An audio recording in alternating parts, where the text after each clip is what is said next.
วัสดีครับทุกคนครับวันนี้นะเรามาเที่ยวอุทยานแห่งชาติน้ำตกตาดหมอกเนาะเป็นวันเดย์ทริปเป็นเที่ยวไปกลับแล้วก็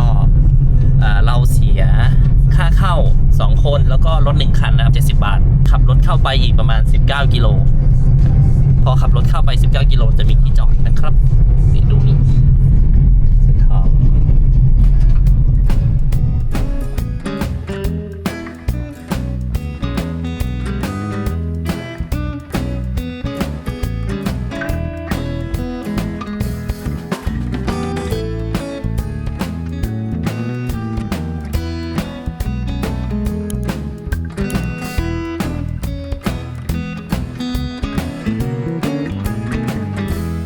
ที่เรามาอันนี้มารอบ2นะครับมารอบแรกก็จะเป็นตอนที่ปลายหน้าฝนตอนนั้นนี่ก็คือจะชุ่มชื้นมากอันนี้คือจะเข้าหน้าแรงแล้ว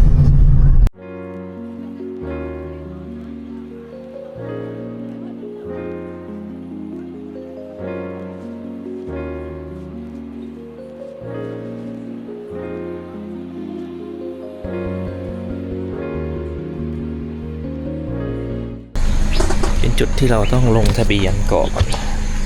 มีคนเข้าไปเยอะไหมครับวันนี้มีใช่ไหมครับโอเคครับไปครับไปกันต่อหลังจากลงทะเบียนจุดที่2เราต้องลงทะเบียนมาจุดที่2ด้วยนะครับก่อนที่จะเข้าไป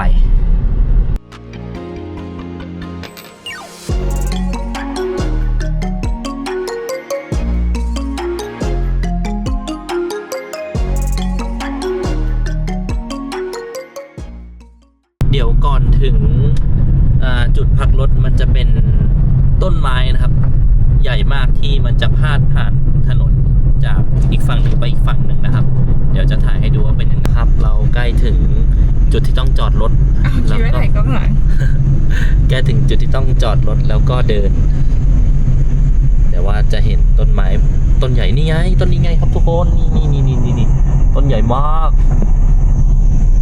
โอ้ตอนนี้เราจอดรถไว้ตรงนู้นแล้วนะครับนี่เห็นไหมนี่จุดจอดแล้วก็ทางเดินเราก็จะเดินไปทางนี้นะครับเดินไปทางนี้มาดูเส้นทางกันแต่เราเคยมารอบแรกแล้วล่ะครับโอเคจุดเป้าหมายของเราคือน้ำตกตาดหมอกระยะทางเดินประมาณ2กิโล200เมตรประมาณนี้ครับไปกลับก็เกือบ5กิโลเป็นวันเดย์ทริปไปกลับนะครับการเริ่มเดินแล้วนะครับเราเข้าตอนเวลา 11 โมง 11 นาที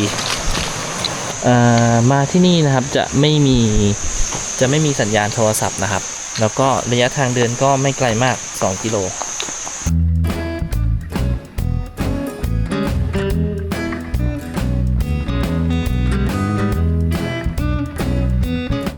ตอนที่มาช่วงหน้าฝนนะตรงนี้จะเป็นมอสแบบสีเขียวสวยมากทางเดิน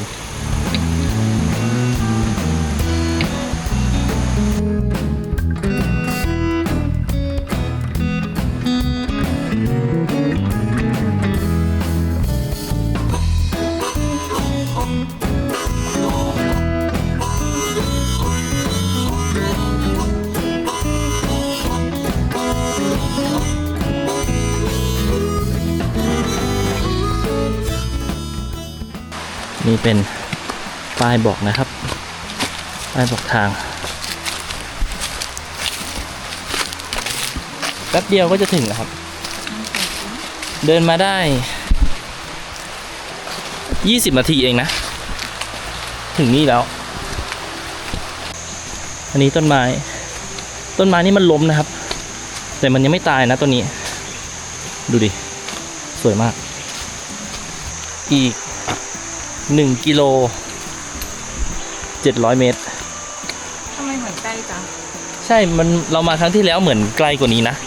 เหมือนเราแบบว่าอีกนานมากอะกว่าจะถึงทางเดินมันลำบากรอบที่แล้วคือน้ำมันเชี่ยวแล้วมันเดินยากเดี๋ยวผมจะขึ้นวิดีโอให้ดูว่าน้ำเชี่ยวยังไงโอเคขึ้นแล้วรอบนี้คือแบบว่าเราเดินแทบไม่เปียกเลยอีก1กิโล400 เมตรข้ามน้ำมาแล้วแป๊บเดียวเดินมา300 เมตรแล้วถ้าเทียบกับที่เราไปเดินภูกระดึงมาแล้วคือ ที่นี่คือเบสิกมากๆเลยสำหรับใครที่จะมาเดินน้ำตกตาดหมอกเนาะสมมุติว่าถ้ามาจากต่างจังหวัดนะครับที่ไม่ได้อยู่เพชรบูรณ์ก็ผมแนะนำให้มากางเต็นท์นอนที่นี่ก่อนเนาะมันจะมีจุดกางเต็นท์หรือไม่ก็อาจจะนอนไปพักที่ตัวเมืองเพชรบูรณ์ก่อนนะครับแล้วก็ค่อยมาเพราะว่าถ้าเข้ามาในน้ำตกนี้เขาไม่ให้พักในนี้นะครับเขาต้องให้ไปพักด้านนอกนะครับวันนี้เราเดินมาได้ครึ่งทางแล้วเนาะมัน 2.2 ตอนนี้เหลืออีก1กิโลเมตรกับอีก100เมตรแป๊บเดียวเนาะเราเดินมาแค่40นาทีเองนี่ครับอีกเท่านี้ไปกันต่อเราจะถึงจุดพักนะครับอันนี้เป็นจุดพักริมทางเหลือระยะทางอีกไม่ไกลเท่าไหร่แล้วครับแต่ก็มันร้อนอ่ะมันร้อนไปครับไปกันต่อ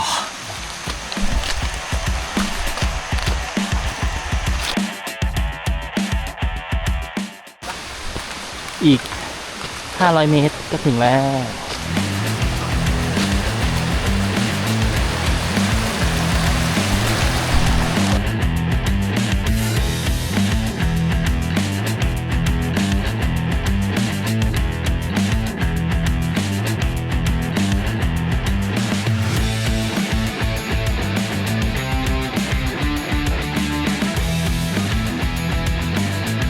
ปกติตรงนี้จะถ้าน้ำแรงนะครับจะต้องข้ามเฉพาะตรงนี้แต่ว่าตอนนี้น้ำไม่แรงก็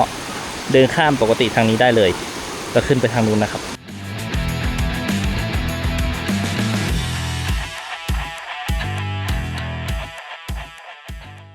เป็นดอกของอะไรเหมือนดอกของผลไม้ป่านะเนาะต้นนี้แหละไม่รู้ว่าผลไม้อะไรแป้งตัดหน้าค่ะเราก็จะถึงแล้วนะครับทางไปน้ำตกตัดหมอกก็ต้องชันหน่อยนะครับขึ้นไปอีกแค่200เมตรก็จะถึงแล้วใช้เวลาเดินประมาณชั่วโมงครึ่งก็จะถึงแล้วถ้าเห็นป้ายน้ำตกสองนางแบบนี้นะครับตัดหมอกจะขึ้นด้านบนนี้ด้านนี้จะชันมากเราต้องใช้แรงหน่อยพร้อมไหมlet's go เบเบ้เหนื่อยแล้วอ่ะรอบที่แล้วพื้นลื่นรอบที่แล้วพื้นลื่นมันมีฝนไหมใช่พื้นลื่นมาก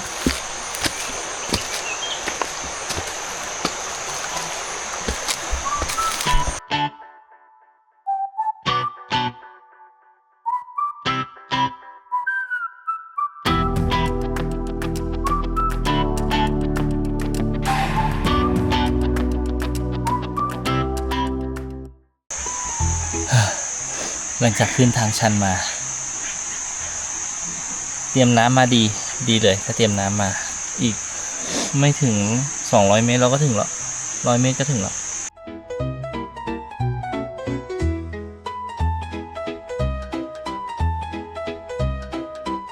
ถึงแล้วตอนนี้ยังมีน้ำอยู่ไหมต้องดูก่อนมีไหมโอ้สวยเลยยังสวยอยู่แต่ครั้งที่แล้วมานี่คือละอองน้ำกระเด็นมาถึงตรงเนี้ยใช่เราก็มาถึงจุดหมายของเราแล้วคือน้ำตกตาดหมอกดูดิดูครับโคตรสวยสูงมากสูงจริงดูสิข้างหลังโอ้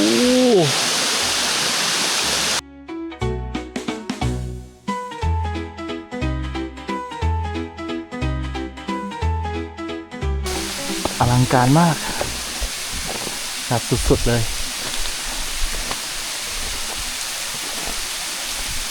ช่วงนี้น้ำน้อยคนเลยมาน้อยแต่มันก็สวยอีกแบบนะครับสวยอีกแบบนึง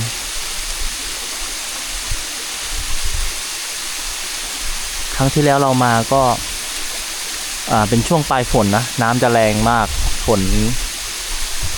น้ำนี่แบบกระจายมาถึงตรงนี้เลยครับแล้วเดี๋ยวผมขึ้นอินเสิร์ตให้ดู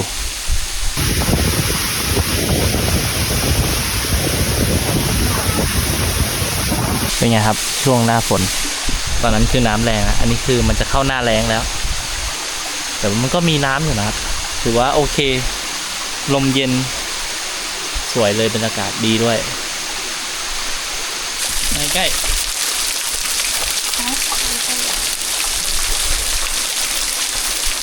ได้โดนละอองน้ำ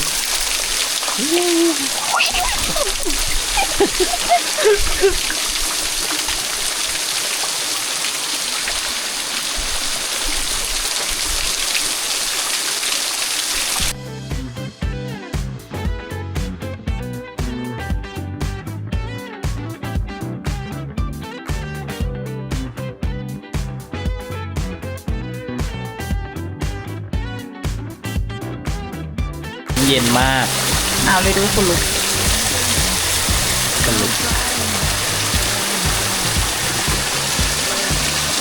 What if I'm just concealing that I'm waiting for a star to fall? Won't you do me a favor? Won't you give me a baby? All this time I'm looking at my tail. เมื่อกี้ไปอยู่ใกล้น้ำตกมานะครับเปียกเลยมันร้อนอ่ะอยากแบบโดนน้ำเย็นๆบ้างเดี๋ยวอีกสักพักเราจะเดินกลับก็ใช้เวลาประมาณชั่วโมงครึ่งในการเดินกลับหรืออาจจะเร็วกว่านั้นถ่ายรูปอะไรเรียบร้อยแล้วก็สนุกดีเนาะได้มาพักผ่อนเป็นวันเดย์ทริป สบายๆชิวๆได้รับแบบมาฟอกปอด ฟอกปอดเพราะพวกนี้ฝุ่นมันเยอะในเพชรบูรณ์นี่คือ PM นี่คือมากที่สุดในประเทศไทยเลยแล้วก็เดี๋ยวเราจะไปสรุปอีกทีตรงข้างหน้าเนาะก็เดี๋ยวเราจะเดินกลับรถเดียวเลยนะครับเราเจอไก่ขี่ข้างหน้า แบบง่วงเลยอะตอนนี้บรรยากาศ ดีเราไปเจอไก่ขี่ข้างหน้าครับไปเดินมาเรื่อยๆนะครับตอนนี้ก็เป็นเวลาบ่าย3 บ่าย 3เท่าไหร่ 13 นาที เห็นไหมเขาบอกแล้ว 1 ชั่วโมง มีเวลาเหลือ แต่ว่าเกิดเหตุสุดวิสัยเล็กน้อยพื้นรองเท้าลุยหลุดไปเลยเรียบร้อยเลยคู่นี้ก็จบแล้วนะครับสำหรับวันเดย์ทริปของวันนี้เนาะที่เรา2คนก็ขอตัวกลับไปพักผ่อนก่อนนะครับแล้วก็ทริปหน้าเราจะไปที่ไหนก็ฝากกดไลค์กด Subscribe กดกระดิ่งไว้ด้วยนะครับผมจะได้ไม่พลาดคลิปต่อไปนะครับเป็นกำลังใจให้พวกเรา2คนด้วยสำหรับวันนี้ก็สวัสดีครับ